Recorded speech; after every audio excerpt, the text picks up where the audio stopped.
I'm Luna, 32 female. I'm a project manager, which means my entire life revolves around schedules, verifiable data, and predictable outcomes. I live in a quiet suburban neighborhood where the biggest drama is usually someone forgetting to bring in their recycling bins.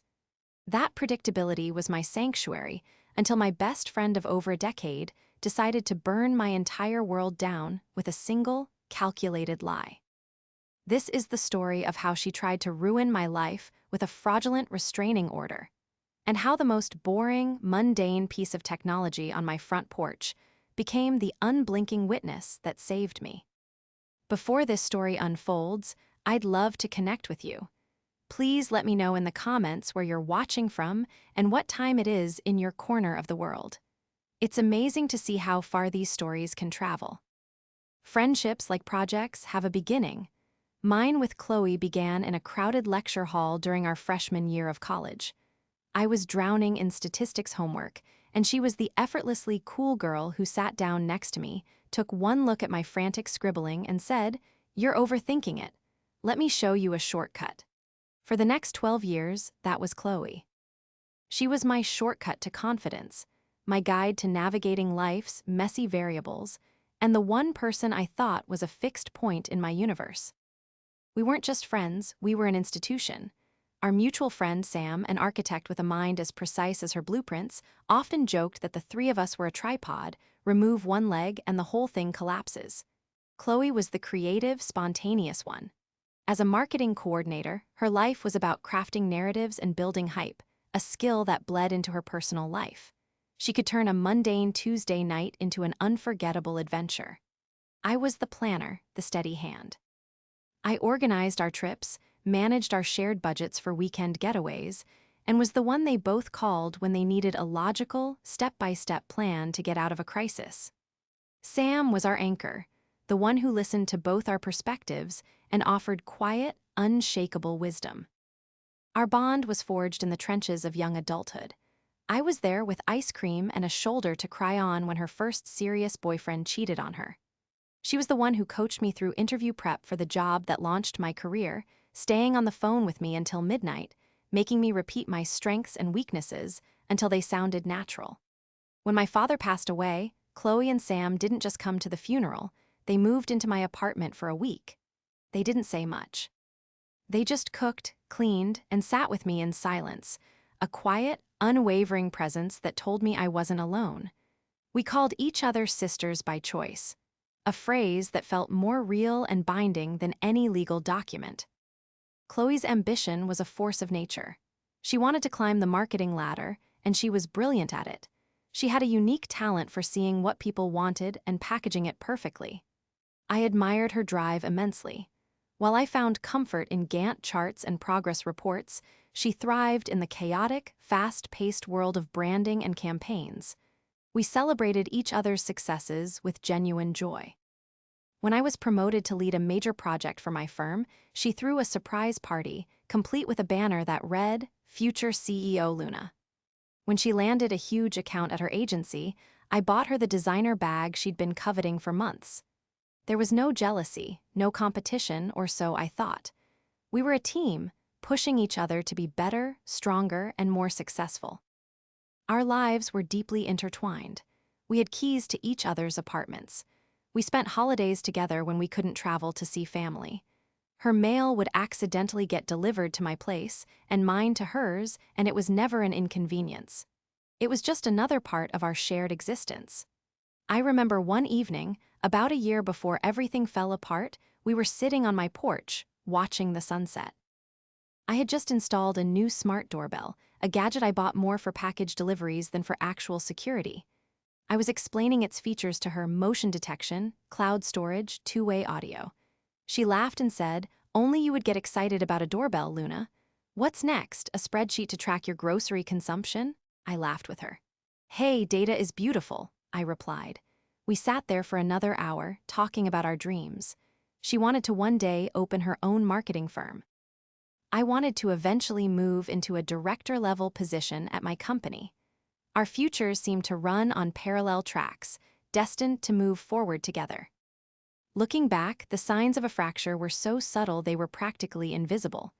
But hindsight is a cruel editor, highlighting the foreshadowing you missed in the moment. There were small things, a backhanded compliment about a new dress, a dismissive V of her hand when I talked about a work achievement. "Oh, that sounds complicated," she'd say, her smile not quite reaching her eyes.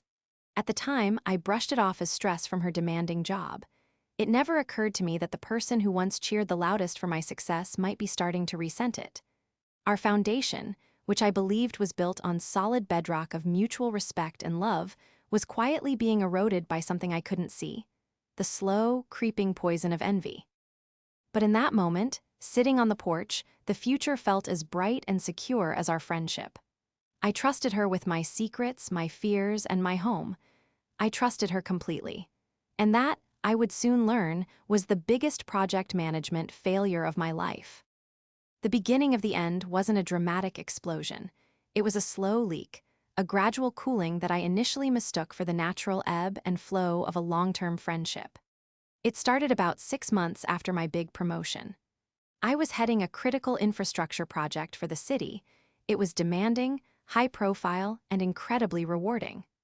The local business journal even did a small feature on it, mentioning me by name as the project lead. I was ecstatic and sent the link to our group chat with Chloe and Sam, expecting celebratory emojis and excited phone calls. Sam responded almost immediately with a string of champagne bottle emojis and a "that's my girl, dinner on me to celebrate."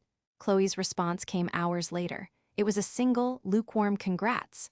No exclamation point, no emoji, just a period. It felt like a full stop, not just on the word, but on the conversation. When I saw her later that week, I tried to brush it off. "Things have been insane at work," she said vaguely when I asked if everything was okay. "You know how it is." I did know, so I let it go. But the distance grew. Our daily texts became weekly check-ins.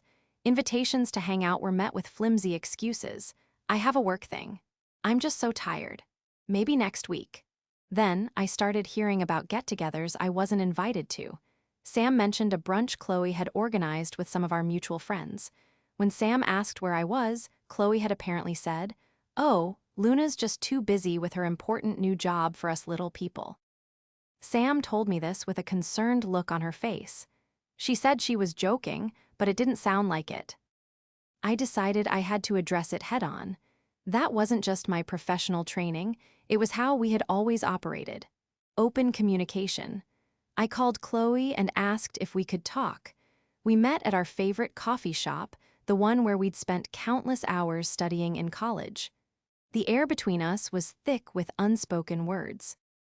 "What's going on, Chloe?" I asked, trying to keep my voice gentle. "I feel like you're pulling away. Did I do something?" She took a slow sip of her latte, refusing to meet my eyes. "I don't know what you're talking about," she said, her voice flat. "I've just been busy." "It feels like more than that," I pressed. "Sam told me what you said about me being too busy. It hurt." Finally, she looked at me, and her expression wasn't sad or apologetic. It was cold, almost accusatory. "Well, it's true, isn't it? You're always talking about your project, your team, your deadlines. Our conversations have started to feel like your personal status meetings. Some of us have lives outside of work, you know." The accusation stung, not just because it was unfair, but because it was a deliberate twisting of my reality. I shared my work life with her because I thought she was my biggest supporter. "I share it because I'm excited, and I thought you were, too," I said, my voice trembling slightly.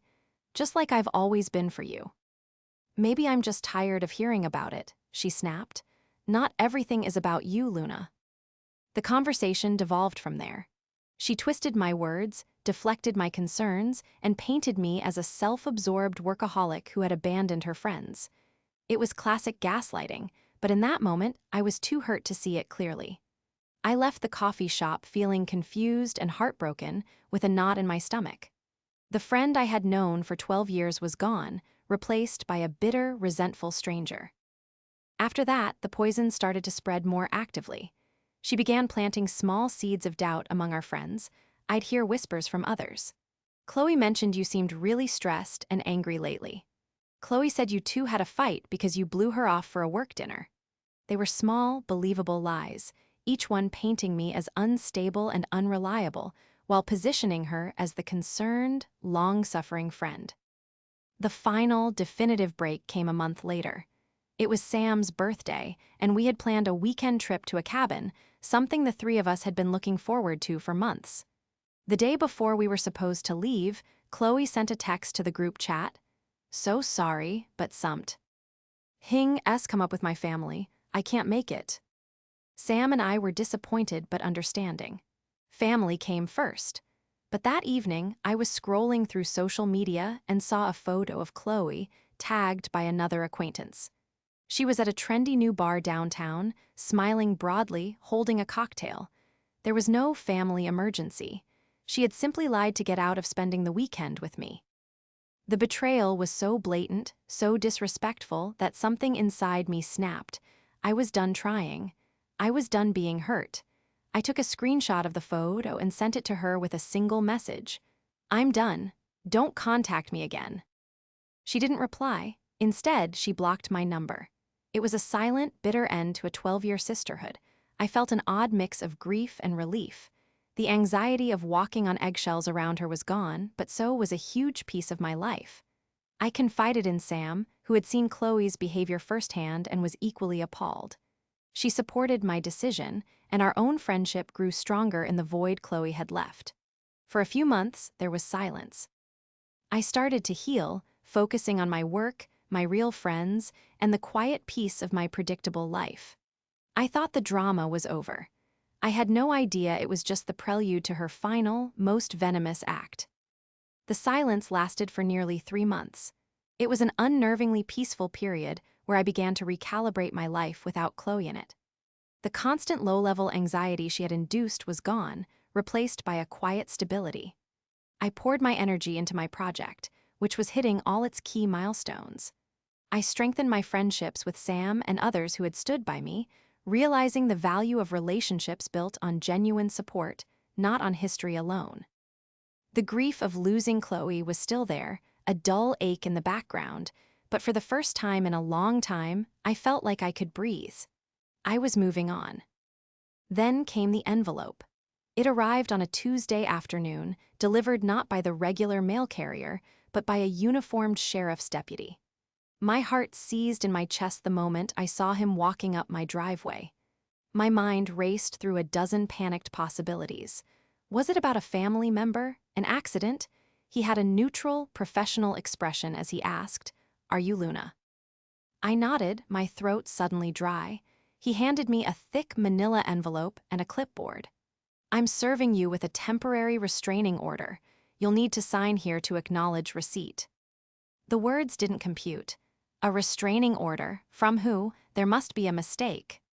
He just pointed to the signature line. "I'm just here to deliver it, ma'am. The details are all inside. You're required to appear in court on the date listed." Numbly, I signed my name, my hand shaking so badly the signature was barely legible. I closed the door, the weight of the envelope feeling like a brick in my hands. I leaned against the door, my legs weak. A restraining order.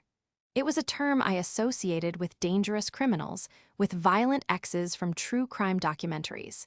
It had no place in my quiet, orderly life. I sank onto my sofa and tore open the envelope. The first page was a legal document filled with formal language and checkboxes. At the top, under petitioner, was her name. Chloe, under respondent, was mine. The shock was a physical blow, knocking the wind out of me. Why would she do this? What could she possibly claim? Then I turned to the attached pages, her sworn declaration. And as I read, my shock curdled into a cold, terrifying dread. It was a work of fiction, a meticulously crafted narrative of harassment and fear. She had listed specific dates, times, and locations, weaving a story so detailed it seemed almost plausible if you didn't know the truth.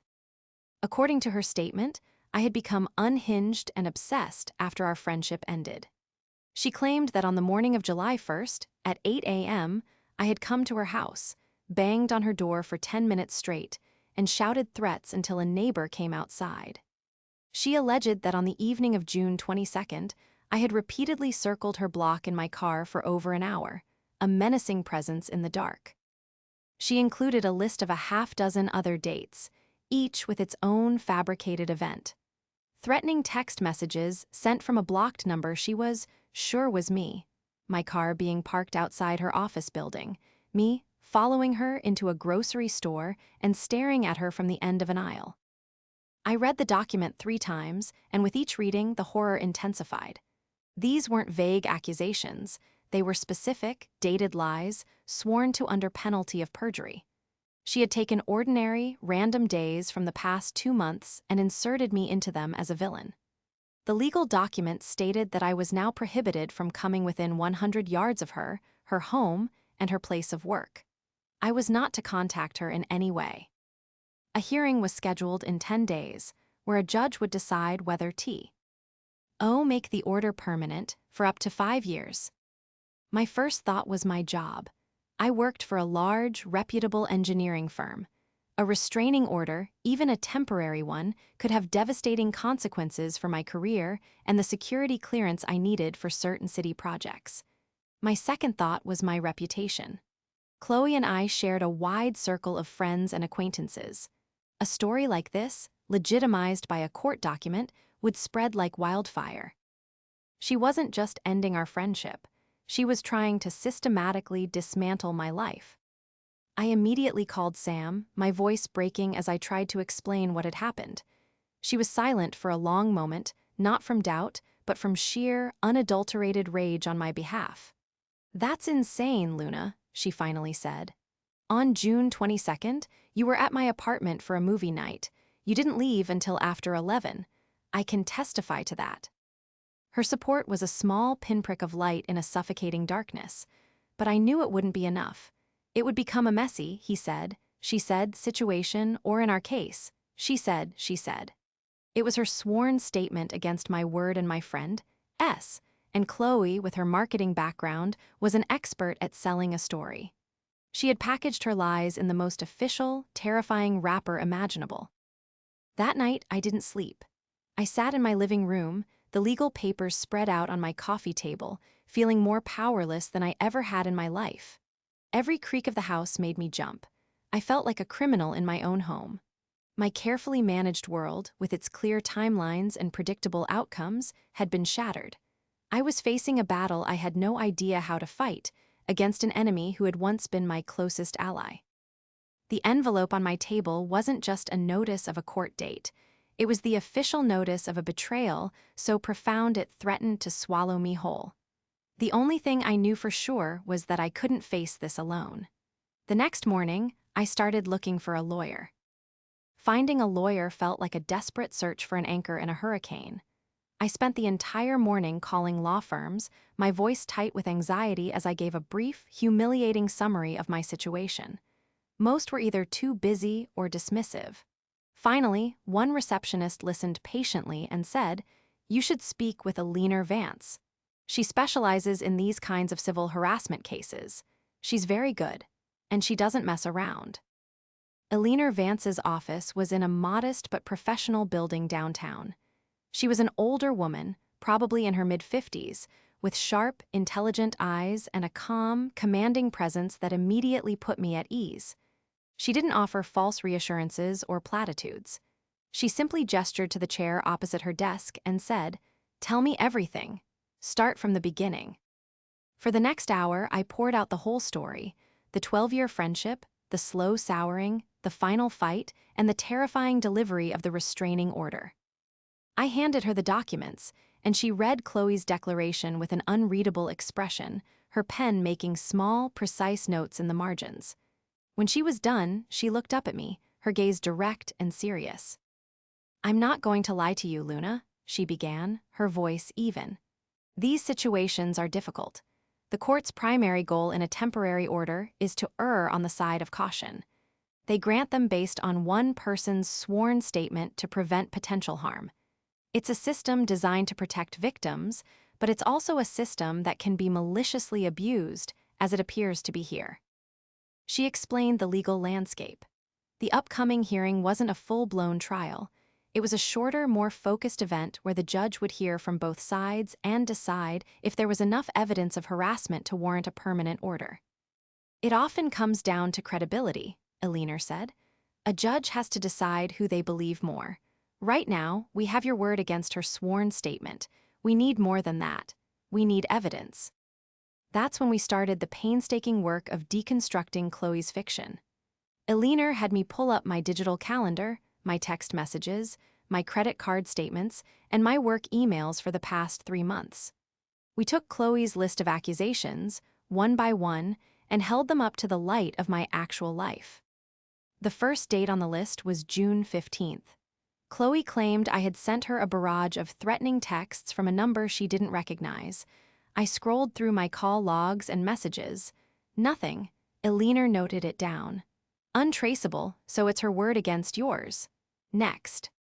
Next was June 22nd, the night she claimed I had been circling her block. Sam can vouch for me, I said, a flicker of hope in my voice. I was at her apartment. Excellent, Aliner said. A witness is good.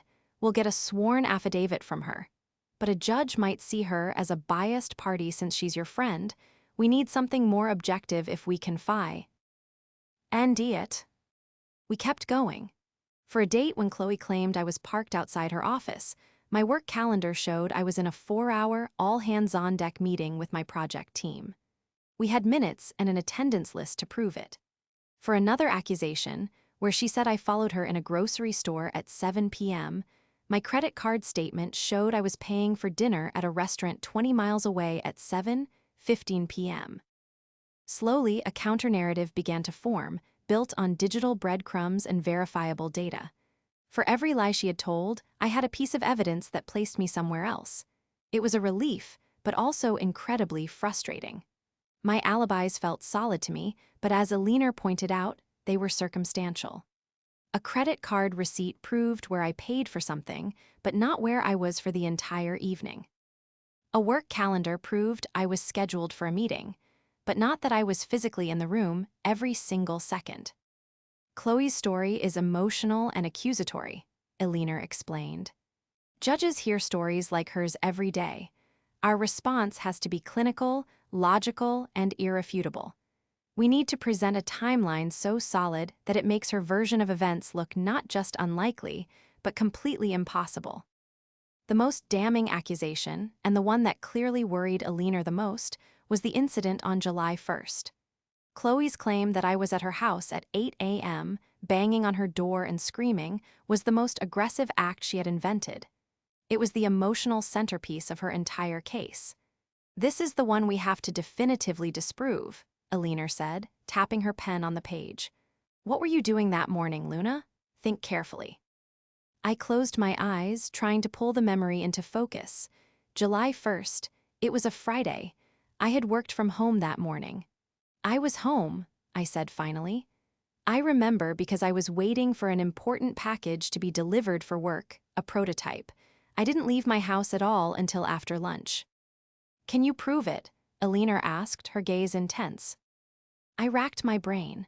I hadn't made any calls or sent any emails at exactly 8 a.m. I hadn't used my credit card. My alibi was simply that I was sitting in my own living room. It was the truth, but I had no way to prove it. It was my word against her very specific, very dramatic lie. A wave of despair washed over me.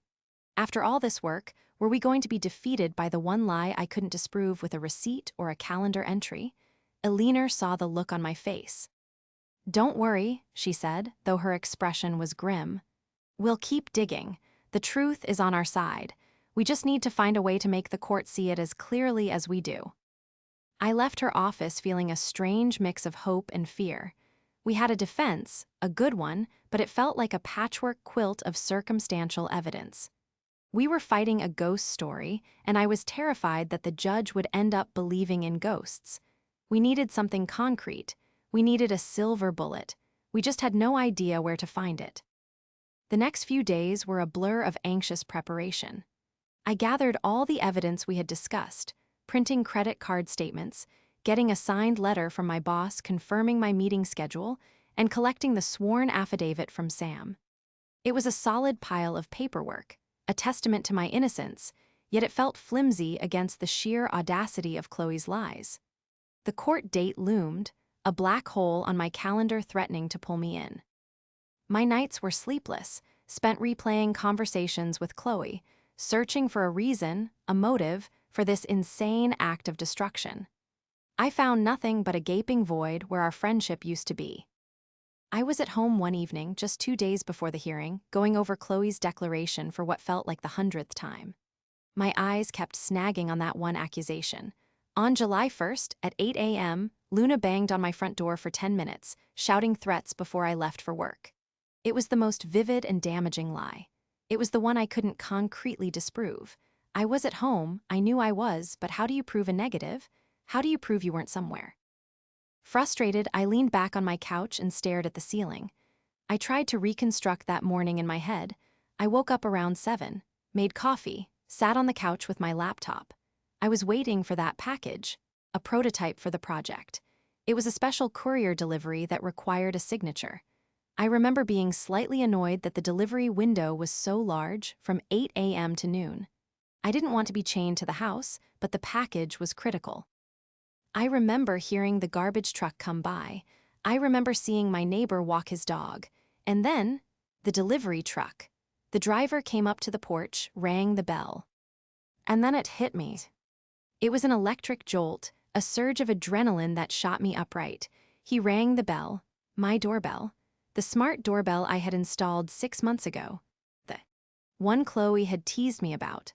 The gadget I bought to stop porch pirates from stealing my packages. It had motion detection. It had cloud storage. It had a high-definition, wide-angle camera that recorded every single person who walked up to my door, every car that drove by, every leaf that blew across my porch. My hands trembled as I grabbed my phone, fumbling to open the app. I barely ever looked at the saved footage, only checking the live feed when a delivery arrived. But I knew I paid the small monthly fee for cloud storage. The company saved 30 days of rolling footage. The hearing was in 2 days. July 1st was over a month ago, but I had upgraded my plan to 60 days of storage just a few weeks prior, after a neighborhood alert about car break-ins. Had the change taken effect in time? I held my breath and navigated to the History tab. I scrolled back, my heart pounding against my ribs. Back past August into July. The app was slow to load the older data. I scrolled past July 15th, July 10th, July 5th, and there it was, July 1st. A whole day's worth of motion-activated recordings. My fingers shook as I tapped on the date. A timeline of little clips appeared. 7:15 a.m. neighbor walking dog. 7:43 a.m. mail truck drives by. I frantically scrolled to the 8 a.m. mark. There was a clip labeled motion detected at 8:02 a.m. I tapped on it. The video loaded. It showed nothing. My porch was empty. Sunlight was streaming across the steps. For a full minute, nothing happened. A bird landed on the railing and then flew away. A car I didn't recognize drove past on the street. There was no me. There was no banging. There was no shouting. There was only the peaceful, undeniable, time-stamped reality of an empty porch. A choked sob of relief escaped my lips. I started scrubbing through the entire morning. 8:15 a.m. a squirrel. 8:30 a.m. nothing. 9:00 a.m. nothing. At 9:47 a.m. there was a clip of the courier walking up to the door, holding my package. The video captured him ringing the bell, me opening the door from the inside, and a brief, mundane exchange as I signed for it.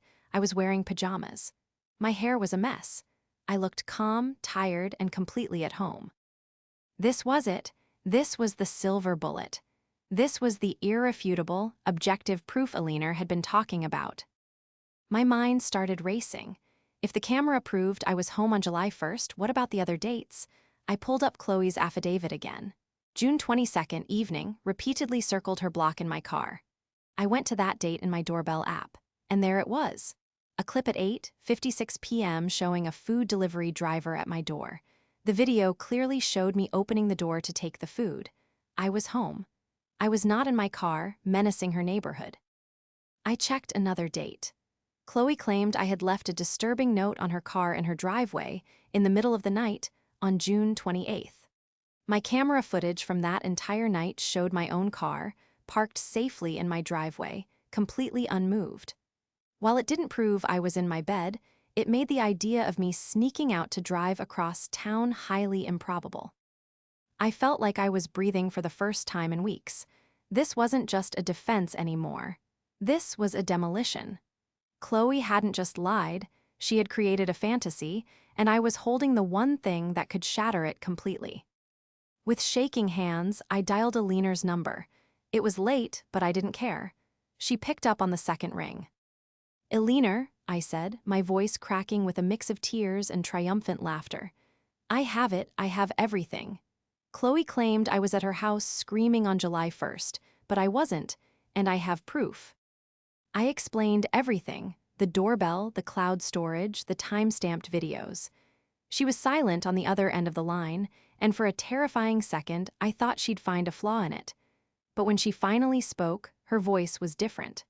The cautious professionalism was gone, replaced by a steely, confident edge. "Luna," she said slowly, "download every single one of those clips, back them up to 2 separate places. Email them to me immediately. This is no longer about defending you against a restraining order." There was a pause. "This," she said, her voice dropping to a low, determined pitch, "is about proving perjury." Walking into the courthouse felt like stepping into an alternate reality. The air was heavy with the sterile scent of old paper and anxiety. I sat beside Alina at our designated table, my hands clenched in my lap. My stomach was a knot of nerves, but for the first time, it was laced with a thread of steely resolve. Across the small courtroom, Chloe sat with her own lawyer. She was dressed in a conservative gray dress, her hair pulled back neatly. She looked small, professional, and utterly convincing as a victim. She refused to look at me, keeping her gaze fixed on the judge's bench. The hearing began quickly. Because Chloe was the petitioner, she went first. Her lawyer led her to the stand. She walked slowly, deliberately, as if carrying a great emotional weight. She was sworn in, and her lawyer began to gently guide her through her story. Listening to her speak was a surreal experience. She delivered her fabricated tale with a chillingly authentic performance. Her voice trembled at just the right moments. She dabbed at her eyes with a tissue as she described my alleged unhinged behavior. She spoke of sleepless nights, of fearing the sound of a car slowing down on her street, of feeling unsafe in her own home.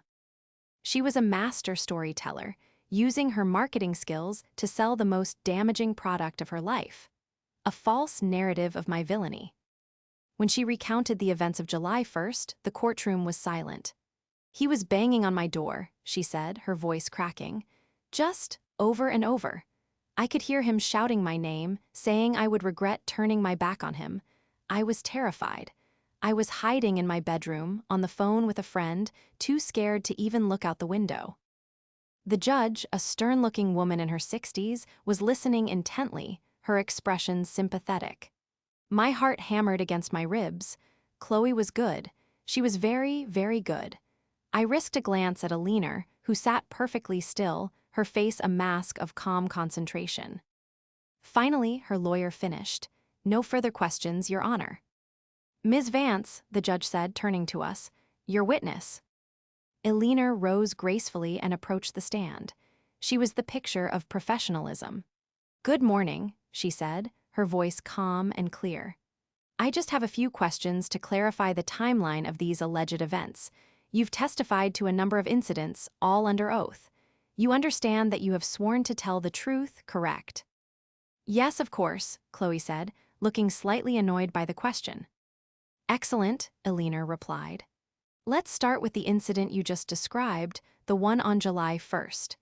You testified that at approximately 8 a.m., Ms. Luna was at your residence, banging on your door and shouting. You are absolutely certain of the date and time." "Yes," Chloe said firmly. "I'll never forget it." "You have to be certain," Alina pressed, "because your entire petition rests on the credibility of these specific moments. So, one last time, on the morning of July 1st, at 8 a.m., you are stating under oath that my client was at your home, harassing you." Yes, Chloe repeated, her voice laced with indignation. She was. Thank you, Aliner said, turning to the judge. Your Honor, we would like to present Exhibit A for the court's consideration. An assistant wheeled a small television monitor to face the judge's bench. Aliner clicked a button on a laptop. Your Honor, this is video footage from a security camera installed at my client's front door. The footage is time-stamped. We are now playing the recording from July 1st, beginning at 8 a.m. On the screen, my quiet, empty porch appeared. The digital timestamp in the corner clearly read 701080015. The video played. Birds chirped. A car drove by in the distance. Nothing happened. Aliner let it play for a full 2 minutes before stopping it. As you can see, Your Honor, my client's front porch was completely quiet at the exact moment she was allegedly terrorizing Ms. Chloe's last name across town, Aliner stated. She then fast-forwarded the footage. And here, at 9:47 a.m. on the same morning, is my client at her front door in her pajamas accepting a package. She was, as she stated, at home all morning. A wave of murmurs rippled through the small courtroom. I looked at Chloe. The color had drained from her face. Her confident facade was cracking, replaced by a flicker of panic. Aliner was relentless. Now, let's move to the evening of June 22nd. You testified that my client was circling your block in her car for an hour. Is that correct? Chloe hesitated, stammering, I believe so, yes. Your Honor, we present Exhibit B, Aliner announced. On the screen, the timestamp changed to 6/22/08/5620. The video showed a food delivery driver handing a pizza box to me at my front door. Aliner presented one more video, the one showing my car stationary in my driveway all night on the date Chloe claimed I had left a note on her vehicle. With each exhibit, Chloe seemed to shrink on the witness stand. Her lies were being systematically, clinically, and visually dismantled. Aliner approached the stand for her final questions. Her voice was no longer gentle. It was sharp as a blade. You have submitted a sworn legal document to this court, filled with specific, dated accusations. We have just provided video evidence that directly contradicts at least 3 of your most serious claims. This evidence proves that my client was verifiably at her own home at the exact times you swore she was harassing you.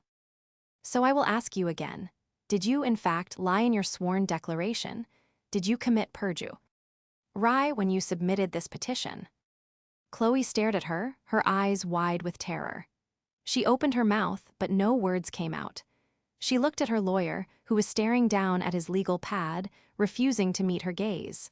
She looked at the judge, whose sympathetic expression had been replaced by one of cold, undisguised fury. I may have been mistaken about the dates, Chloe finally whispered, her voice barely audible. Mistaken?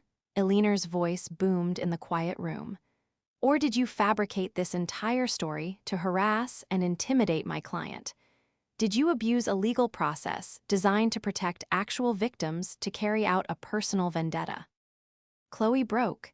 She put her face in her hands and began to sob, not the controlled, performative tears from before, but the racking, ugly sobs of someone whose meticulously constructed world had just been blown to pieces. The tale of 2 timelines was over. There was only one left, the truth, and the truth had been recorded in high definition. The silence that followed Chloe's breakdown was absolute. Her sobs were the only sound in the courtroom. The judge stared down at her from the bench, her expression one of utter contempt. She let the silence hang in the air for a long, uncomfortable moment before she spoke, her voice dangerously quiet. The temporary restraining order is hereby dissolved with prejudice, she declared, the last 2 words hitting like a gavel. It meant Chloe could never file for an order against me on these grounds again. It was over. And Miss Chloe's last name, the judge continued, her eyes fixed on Chloe, let me be perfectly clear. This court does not take kindly to being used as a weapon in a personal dispute. Perjury is a serious offense. Lying on a sworn affidavit to obtain a restraining order is a flagrant abuse of the justice system. a system designed to protect people who are genuinely in fear for their safety. You have not only wasted the court's time, but you have also done a grave disservice to real victims of harassment. She paused, letting the weight of her words sink in. I am referring this entire matter to the district attorney's office for review and potential prosecution for perjury and filing a false police report. A collective gasp went through the courtroom. This was no longer just about a dismissed civil order. This had escalated to a criminal matter. Chloe's lawyer quickly escorted his sobbing client out of the courtroom, her face hidden in her hands. The moment the door closed behind them, a wave of relief so powerful it made my knees weak washed over me. I slumped back in my chair, the tension of the past few weeks draining out of me in a rush. Sam, who had been sitting in the back row, rushed forward and wrapped me in a hug. I finally let myself cry, not tears of fear or sadness, but tears of profound, cleansing relief. The aftermath of that day was swift and decisive. News of the judge's decision and the referral to the DA's office spread quickly through our social circle. Anyone who had been on the fence, anyone who had secretly wondered if Chloe's story might be true, was now confronted with the undeniable fact that she had lied, under oath, in a court of law.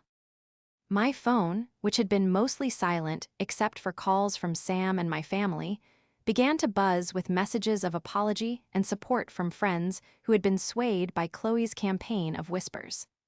I accepted their apologies graciously, but with a new, guarded wisdom. The professional consequences for Chloe were severe.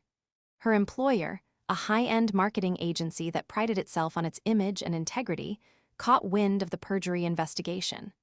A week after the hearing, she was fired. Her attempt to ruin my reputation had spectacularly backfired, incinerating her own in the process. A few months later, I learned through the grapevine that she had accepted a plea deal to avoid a trial, leaving her with a criminal record and a hefty fine. She eventually moved out of state, a quiet, ignominious end to her life as I had known it. For me, the victory wasn't in Chloe's downfall. I took no joy in her ruin. My victory was in the quiet, steady process of reclaiming my life and my name. The experience had changed me.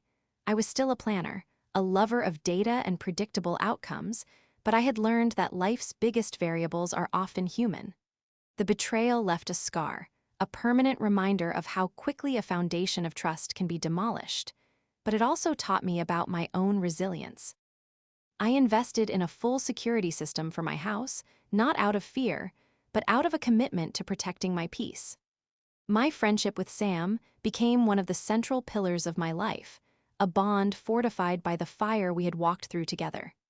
At work, my project was a resounding success, and the cloud that the restraining order had cast over my career vanished as if it had never been there. Sometimes, when I'm sitting on my front porch, I look at the small, unassuming doorbell camera that played such a crucial role in my vindication. It's just a piece of technology, an unblinking plastic eye. But for me, it's a symbol. It represents the objective, verifiable truth in a world where narratives can be twisted and lies can be sold with a convincing performance. Chloe was a master of crafting stories, but she made one critical error. She forgot that my world, the world of a project manager, is built on evidence. And in the end, her fiction stood no chance against my recorded reality.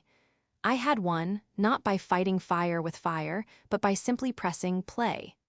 And in doing so, I didn't just clear my name, I reclaimed it.